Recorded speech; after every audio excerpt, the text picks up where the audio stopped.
sobre pneumonia, tá? Você sabe o que é, como identificar, como tratar, como é que você pega, como você não pega, como você se prevenir. Então, vamos fazer o seguinte, doutor Alexandre Araruna, nosso pneumologista de hoje, é nosso convidado, vai estar falando sobre esse assunto a partir de agora. Se você tiver dúvidas, pode mandar sua pergunta, tá aí o nosso WhatsApp 981457570. Mande sua pergunta a partir de agora, a gente vai liberar aí o WhatsApp e você já pode ficar à vontade, tá bom? Doutor Alexandre, tudo bom? Bom dia, seja bem-vindo mais uma vez. Vamos falar um pouquinho o que é que seria, fala um pouquinho o que é a pneumonia, né? Porque tem gente que confunde ainda a pneumonia com outras doenças. O que seria a pneumonia? Perfeito, Marília. Por definição, a pneumonia é um processo inflamatório, infeccioso que acontece nos pulmões. Os pulmões, a gente vai lembrar que depois de nariz, garganta, traqueia, brônquios, as duas buchas que a gente tem aqui que são responsáveis pela troca do ar e dessa faculdade a gente vive o dia a dia. Exatamente, a pneumonia ela é um germezinho que adentra a via aérea, pelo menos na maioria das vezes, e esse germezinho ele vai se implantar lá nessa bucha, nesses alvéolos, no parênquima do pulmão, e dali ele vai inflamar. E a depender da defesa da pessoa, vai que a pessoa esteja com defesa frágil, né? A depender da agressividade do germe, a depender de algumas faculdades que a pessoa não consegue mais botar esse germe para fora, aquele germe vai se desenvolver no pulmão e vai ganhar o nome de pneumonia, que pode ser mais frequentemente por vírus, como a gente ouviu agora falar, do famoso Covid, ou dos velhos agentes da gripe, a influenza, os que a gente estava acostumado antigamente. Mas também as bactérias, que são esses que dão os sintomas mais clássicos, que as pessoas talvez sejam mais comuns para reconhecer, mas também outros germes, o fungo, outros germes menos comuns, mas que podem inflamar, infectar e dar a famosa pneumonia. Pois é, eu acho que tinha muita gente confundindo aí também na época da Covid, né? Tinha também esse negócio, tá tossindo, será que é pneumonia, será que é Covid? Depende muito da tosse, né? Também tem isso. O estilo de tosse também. Como é que é diagnosticado esse problema da pneumonia? Então veja lá, uma vez a gente entendeu como é que a pneumonia acontece, Marília, o telespectador vai lembrar que aí os sintomas é o primeiro mandatório para a pessoa saber se tem ou não tem a doença.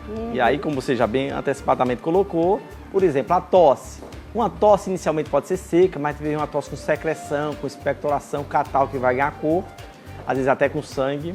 Pode ser a febre, uma dor torácica, uma queda do estado geral, uma fragilidade no geral, Marília, que quando a gente fala da pneumonia, por exemplo, pela bactéria, que é aquela que mais frequentemente a gente vê internar nos serviços, ela vai fazer prostrar aquela pessoa em poucos dias. Então não dá nem tempo dela ficar lá 15, 20 dias em casa dizendo que aquilo é uma pneumonia, pelo menos a clássica. Mas aí, como é que a gente operacionaliza esse diagnóstico? Primeiro é contar uma boa história, uma boa conversa com o seu médico, pneumologista. Também saber, né, que ele vai auscultar, vai examinar. E daí usar algumas formas de diagnóstico. Por exemplo, uma radiografia do tórax, talvez alguns exames de sangue. E a depender desse diagnóstico, Marília, que a gente sabe que a pneumonia é uma das causas que internados mais mata. Certo? Ou seja, não é uma coisa simples dos pacientes que estão internados, que as pessoas podem dizer, é uma gripe, é uma virose, é uma bobagem, que sai vivo, certo? Então é uma das que mais mata. E é uma das que mais interna, inclusive, atualmente no Brasil, seja as crianças, os idosos, ou os adolescentes e adultos jovens também. Então, mas primordialmente, fechada a informação junto com o seu médico, examinado, feito alguns exames acessórios para justificar o diagnóstico, talvez, pelo menos na maioria dos pacientes, você conclui o diagnóstico e aí operacionaliza um tratamento, que pode ser internado ou pode ser em casa, pelo menos é o que na maioria das vezes acontece. Porque muita gente, às vezes começa, tem aquela tossezinha, não, vou tomar aqui um xaropezinho, acho que vai passando. Né? E não é bem assim, porque às vezes você tá com algo a mais, tipo uma pneumonia, e aí com aquele xaropezinho pode ser que nem resolve e vai piorando. Então tem que se cuidar e se tratar o mais cedo possível para que não aconteça uma morte, né, por conta de uma pneumonia. Mas aí os sintomas, o que é que a pessoa começa a sentir? É silencioso? É um chiado no peito quando a pessoa está tá cheio, tossindo muito? Como é que é, doutor? Você veja... O que a pessoa sente? Cansaço? Primeiramente, só lembrando ao nosso telespectador, Marília, que a pneumonia ela pode ter diversas formas de apresentação dependendo da pessoa que expõe as queixas que é portador da doença. Se eu tenho uma defesa boa, meu organismo tem mais exércitos para combater, logo os sintomas são mais evidentes. Sim. Agora imagine que a minha defesa seja frágil, seja por alguma doença, por um momento da minha defesa. Os sintomas serão mais pobres. Mas talvez a gravidade não vá ser tão pobre como os sintomas, daí esse pode até matar mais. Mas o que é o cerne, o núcleo dessa sua pergunta? É porque às vezes a gente acredita que só a pneumonia dá tosse. Vamos dar um exemplo aqui. Eu sou portador de uma sinusite, infecção aqui no seio da face, cai secreção de cima para baixo, e quando cai aqui na garganta essa secreção gera tosse. Então já percebemos que não é só a pneumonia que dá tosse. Imaginemos que também um asmático, que é aquele que tem uns broncos que às vezes gosta de fechar por uma questão genética, e esse bronco que gosta de fechar pode dar um cansaço, pode dar uma falta de ar, pode dar um chiado. Semelhante, talvez, a alguns quadros de pessoas que têm uma pneumonia. Então já percebi que não é só falta de ar e cansaço, que é só de pneumonia. Já encontrei uma outra doença que também, de repente, pode se misturar e atrapalhar para me dizer que eu tenho pneumonia. Outro exemplo. Vai que eu tenha febre por 2, 3 semanas, uma tosse, um catarro, uma prostração. Um exemplo, a tuberculose pode dar esses sintomas que eu acabo de falar.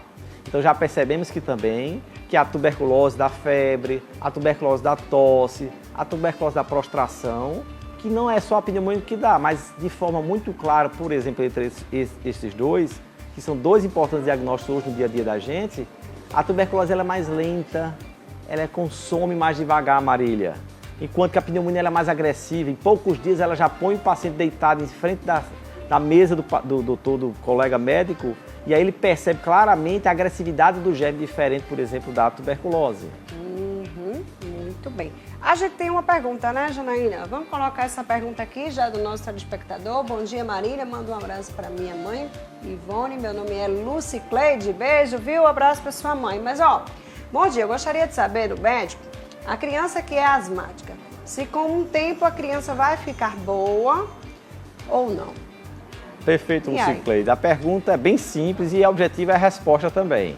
Uma vez asmático, sempre asmático. Mas como é uma criança, uma grande parcela dessas crianças, elas adormecem a asma e passa talvez o resto da vida sem a doença acordar. Mas a doença existe.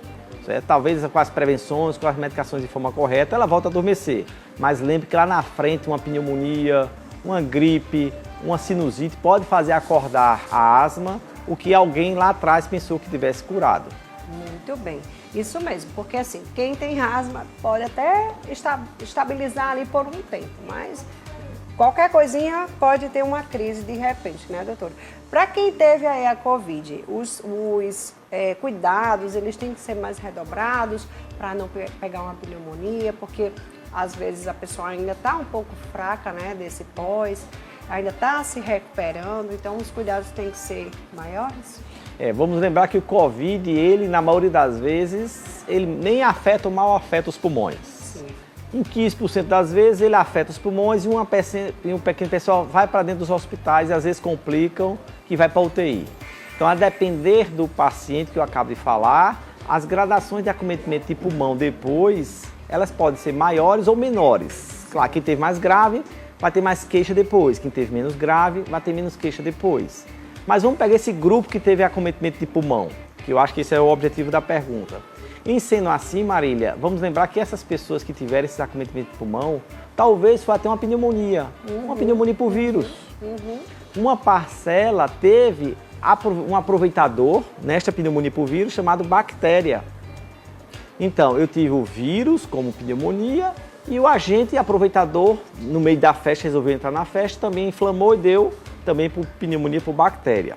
A pneumonia por bactéria, que a gente está mais acostumado pela tradição, ela vai-se embora mais rápido e foi-se embora nos seus 7, 10 dias de antibiótico.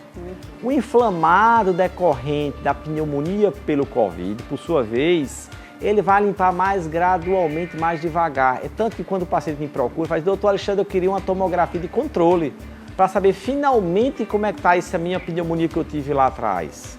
E eu digo, olha, É mais importante para a gente saber como é que está o cômputo geral da capacidade do seu pulmão do que eu lhe dizer que ainda resta alguma coisa para desinflamar sozinho. Então, especificamente, esse paciente eu digo, olha, vamos fazer algumas medidas paralelas, não justifica mais tomar uma radiação nesse momento, e daí a gente vai se organizar com o tempo, porque os sintomas, tão como vão embora, aquelas imagens residuais que um dia foram vidro fosco, tantos por cento, os famosos tantos por cento, vão embora também com o tempo. Então, necessariamente, essa pessoa vai ficar de bem. Então, alguns artifícios que a gente utiliza, além da fisioterapia, né, algumas nebulizações, algumas medicações, claro, específico, paciente a paciente, e é o que ele passou, Marília. Isso seria o tratamento, a forma de tratamento de um paciente também? Nebulização, fisioterapia, medicações? Pode vir a ser, como eu falei, de acordo com paciente a paciente. Depende como eu falei, de cada um. Se eu pegar aquele mais grave, mais importante, eu vou fazer um artefato maior, uma receita, digamos, maior de medidas. Se aquela pessoa que teve poucos sintomas, a receita vai ser bem menor e mais curta, especificamente paciente a paciente. Muito bem. Tem mais uma pergunta, solta aqui, Janaína. Bom dia, minha mãe foi diagnosticada com pneumonia, mas não apresentava tosse nem secreção. Fez o tratamento por antibiótico. O que deve fazer agora? Ou seja, como o doutor Alexandre falou, gente, não é só tosse, né? A gente acha que é porque tá tossindo desse jeito, tá tossindo diferente. Será que isso é uma pneumonia? Já sei agora que não é só pela tosse que a gente descobre. A gente viu agora, né, doutor? Perfeito, que é um bom exemplo, Marília. O refluxo. Exato. Quem tem doença do refluxo, a azia, aquele ácido, aquela comida após uma refeição que sobe. Aquilo tanto sobe que pela proximidade, digamos que eu tenha na frente lá os pulmões, né, os brônquios, né, a via aérea, e atrás tenhamos o estômago, vamos chamar de vulcão, e a Antártida. Então, quando esse vulcão começa a subir essa lava, ele estimula pela proximidade da frente, que a gente vai chamar de Antártida, do frio dos pulmões, o reflexo. E esse reflexo chama-se tosse. Também, claramente, isso tanto pode subir até lá em cima e cair de volta dentro dos pulmões e estimular a tosse também. Então, é um exemplo de algo que não é pneumonia e que dá tosse. Então, eu não posso responder assim só por uma questão de tosse, se verdadeiramente era uma pneumonia, né? Ainda que às vezes a pessoa, mas eu tomei antibiótico. Assim, às vezes, e aí a gente na medicina, na ciência sabe bem disso, que os antibióticos nem sempre estão prescritos de forma indicada, adequada. A gente tem uma falha de 50% das vezes que os antibióticos são desnecessários.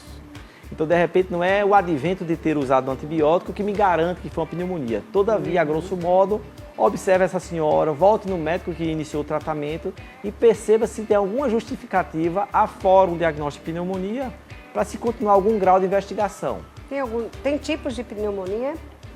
Grau 1, grau 2? Tem, por gravidades, né? A gente costuma classificar, a gente agora vai falar das pneumonias infecciosas, bacterianas, que elas costumam gerar internação. Sim. Então, digamos que aquela mais bobinha, que às vezes pega apenas um elemento isolado, que às vezes nem precisa olhar o tamanho que ela cometeu, às vezes sim, mas o que mais vale são os sintomas. Imagine que eu tenho uma imagem bem pequenininha no raio-x de tórax e de repente aquela pneumonia é importantíssima em termos de repercussão clínica. Ou seja, eu tuço muito, febril, eu estou mal, calafrios, perdi o apetite, fico esmorecido, não quero fazer nada, diminui o xixi. Apesar da imagem ser pequenininha, a repercussão clínica foi tão importante, Marília, que eu precisei internar. Mas imagine outro paciente que tem uma imagem um pouquinho maior, mas ele está tão bem clinicamente, a tosse, o aspecto geral da pessoa. Então, com o mesmo antibiótico, talvez em casa, eu resolvo o problema. Traduzindo, a medicina, a boa medicina pelo menos, ela não é feita pela matemática, certo? A gente traduz a medicina melhor pelo olo, pela clínica, pelo conjunto da obra. O que às vezes confunde, porque às vezes o leigo, outras pessoas gostariam de transformar em matemática, e quando transforma em matemática, a conta não bate. Olha, um igual ao outro, mas eu não estou entendendo porque as medidas são diferentes. Ou seja, é uma análise clínica que aí seria melhor do que uma estratificação por exemplo, vou estádio 1, 2, 3 ou 4, como às vezes em outras doenças na medicina a gente costuma fazer. Muito bem. Ela disse que teve, né, pneumonia e acho que já deve estar boa, mas será que pneumonia pode voltar? Por exemplo, a pessoa teve uma vez, ela pode ter outras vezes? Pode. Pneumonia, como a gente colocou, e aí a gente vai falar pelo usual, né, a ganha em casa, ela tem a ver muito com a defesa da pessoa. Imagine eu hoje, com 20 anos de idade, tive o azar de só estar bebendo, passeando, festando, não como bem. e de repente me abestalho, vou para o cigarro eletrônico, acho que sou o máximo, daqui a 2, 3 meses caio com a pneumonia. Aí de repente eu parei essas besteiras, não uso mais cigarro eletrônico, estou comendo saudável, com minhas frutas, minhas verduras, voltei a fazer atividade física, me divirto na vida, mas também faço as coisas saudáveis. Não tenho mais nada. Mas daqui a 20 anos de novo, com meus 40, me abestalho, volto para o cigarro eletrônico, volto a tomar cachaça, de repente minha defesa cai e aí eu ganho uma outra pneumonia. Ou seja, percebemos que tem muito a ver com o organismo, pelo menos da ampla maioria das pessoas. Sim. Claro que existem pessoas que têm outras características, às vezes lesões residuais em pulmão, algumas outras condições que o impõem a ter mais vezes a pneumonia. Mas a regra para as pessoas saudáveis é esta. Muito bem. Bem, mais uma pergunta aqui, solta. Me chamam Rose, de Nova Mangabeira. Quero saber do doutor se tosse com secreção e rouquidão pode ser pneumonia. Perfeito, Rose. Tosse e rouquidão. Vamos lá. Rouquidão, garganta. A garganta também pode gerar tosse, como a gente deu um exemplo aqui recente. Então, eu posso, talvez, inicialmente comprar isso como um quadro de virose. Aquelas viroses que a gente até fica chateado com o doutor, porque ele não dá o nome e diz que também não sabe de onde é que veio, e daqui a alguns dias fiquei bom e nem me deu o remédio certo. Mas é o padrão da virose mesmo, pelo menos as que a gente estava acostumado até antes de chegar essa tal dessa Covid aqui no nosso meio. Mas, aparentemente, a gente pode estar falando de uma virose. Mas também, por exemplo, a própria azia e o refluxo. Imagina aí que eu sofro daquela azia, daquele queimor de comida que queima quem? Pode até chegar à minha garganta. E de manhã cedo eu acordar com rouquidão. Ah, por que toda manhã eu acordo com rouquidão? Às vezes com a boca amarga, alguém de lá diz que eu estou tossindo à noite, ou eu estou tendo a apneia do sono, que tem também forte associação, por exemplo, com o refluxo que ocorre na noite. Então, são somas que eu já percebo que claramente eu não seria minha primeira hipótese a pneumonia, mas tentaria outras doenças bem mais simples, inclusive, para tentar justificar essa sua queixa, Rose. Muito bem, deixa eu só perguntar rapidinho, só um minutinho, Jana. Deixa eu te perguntar uma outra coisa, doutor. A pneumonia, por exemplo, a gente que está próximo de uma pessoa que tem essa doença, a gente pode vir a contrair também? Pode. E como a gente pode se prevenir? Pode. Você veja, né? O advento da máscara, que a gente hoje tanto se irrita, inclusive, porque acha que às vezes é desnecessário, fica até triste ouvir isso, e algumas vezes pelo menos, não em todos os ambientes, mas algumas vezes com certeza, ela é um protetor. Mas imagine que eu esteja com a pneumonia, eu estou com o diagnóstico, minha sugestão é fique em casa, comece suas medicações em casa, reverta isso em casa, porque o ato de você expectorar, tossir, você não percebe, mas às vezes saem microgotas ou elementos invisíveis ao olho humano e que fica flutuando. De repente está ali perto de mim, tem uma outra pessoa, que a gente já acabou de falar, que não esteja com a defesa tão boa, ou esteja algum distúrbio que não consiga jogar sempre tudo muito bem para fora, né? E de repente esse germezinho é bravo, adentra aquela via aérea e eu vou estender uma pneumonia, por exemplo, para quem é casado comigo, quem trabalha muito próximo a mim, ou esteja num ambiente muito próximo, fechado, e que não consiga haver a ventilação, ou seja, há a possibilidade dessa transmissão realmente. Aí, né? Tem mais uma pergunta, solta aqui. Por favor, Marília, pergunta ao doutor sobre água na pleura. Eu estou com minha filha muito doente com água na pleura e já retirou 2 vezes, 2,3 litros de água. E 1,5 litros de outra. E ela está muito doente, eu estou apavorada, me ajuda. E aí, doutor? Vamos lá. Nós falamos que os 2 pulmões são duas esponjas e em volta dessas esponjas tem um saco plástico. Certo. Que a gente vai chamar de pleura. Existe outro saco plástico também, que fica pregado na caixa torácica, mais ou menos em volta desse primeiro saco plástico. Pronto. Então nós percebemos que tem 2 sacos plásticos que ficam de lado do pulmão, envolvendo o pulmão, certo? O normal é dentro desse saco plástico não ter quase nada de água, de líquido, porque o pulmão ele gosta de subir e descer. Eu encho o pulmão e seco.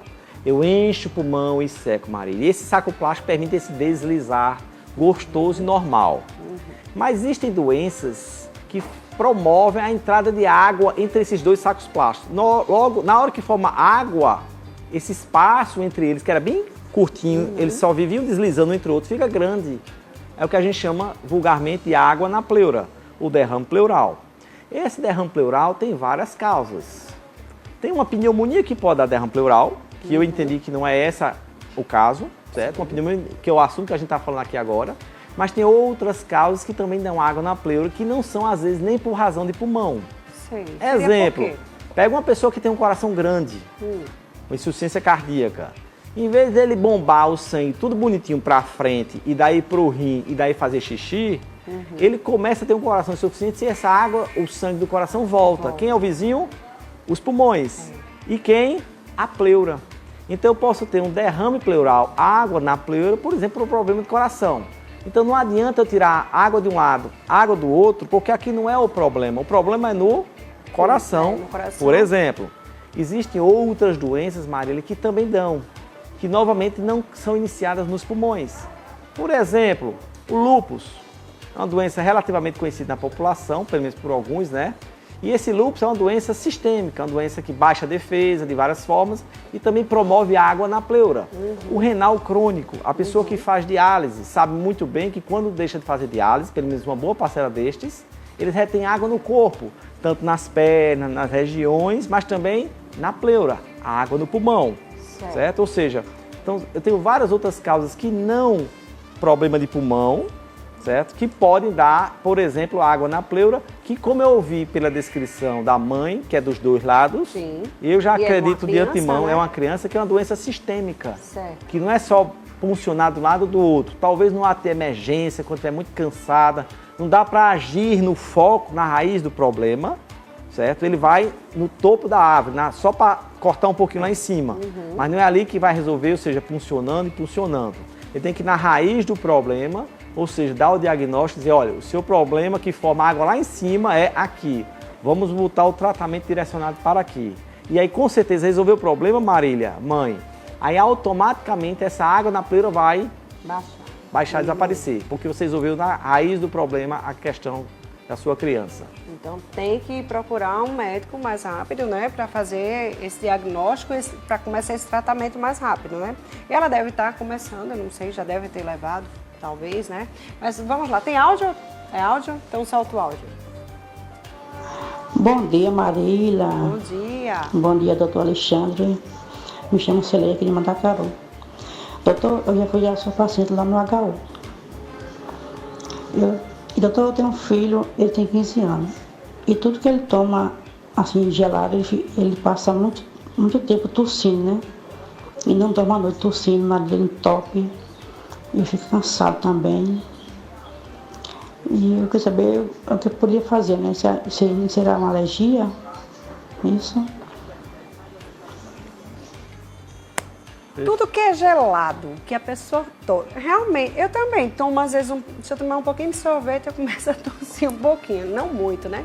Mas por quê? Essa questão de coisa gelada, vem essa tosse. Mas ela diz que ele fica cansado, né? Passa a noite sem dormir direito. Marília, assim, via de regra... Isso seria o quê? Os netos, os filhos estão acostumados a ouvir de suas mães, de suas avós. Menino gripado, não toma gelado, né? Não molha o cabelo, nada de descalço. Porque realmente o frio, a mudança de temperatura, ele dá uma reatividade mais evidente em alguns que tem algum grau de sensibilidade, alguma genética para isso. Exemplo, o rinopata, que tem rinite alérgica.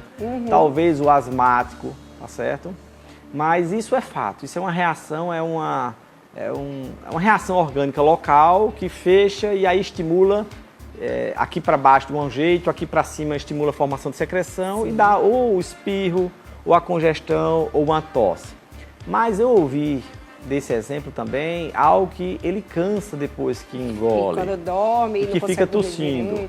E aí, às vezes, além desse exemplo que eu acabo de mencionar, é curioso, Marília, fazer uma investigação se de repente esse adolescente de 15 anos, ele não está tendo algum grau de cair também no canto errado. Porque a gente tem uma entradazinha na frente que é por onde entra o ar e uma entradazinha atrás por onde entra a comida. E tem um soldadozinho no meio que ele veda cada buraquinho da respiração, claro, quando entra a comida, e o da comida, claro, quando entra a respiração. Então, o que a gente chama de distúrbio de deglutição, do engolir, é o engasgo, traduzindo de forma mais simples, é o engasgo, que isso pode estar caindo no canto errado. Também pode, talvez, ser uma razão de investigação. Então, tem que ter inicialmente, que é o mais simples, pelo menos é o meu primeiro pensamento, mas também pensar em algum distúrbio de engasgo que possa justificar também a queixa do seu menino. Exatamente, muito bom. Tá aí, viu, minha gente? Mas nós não temos mais tempo aqui com o doutor Alexandre. Quero agradecer aqui, muito obrigada, viu, doutor Alexandre, por ter participado do nosso programa e também respondido aí os nossos telespectadores. É um assunto muito importante também que a gente deve estar sempre debatendo aqui. A questão da saúde é primordial, minha gente. Então, quero agradecer mais uma vez, viu? Obrigada. Prazer, Marília. Olha, gente,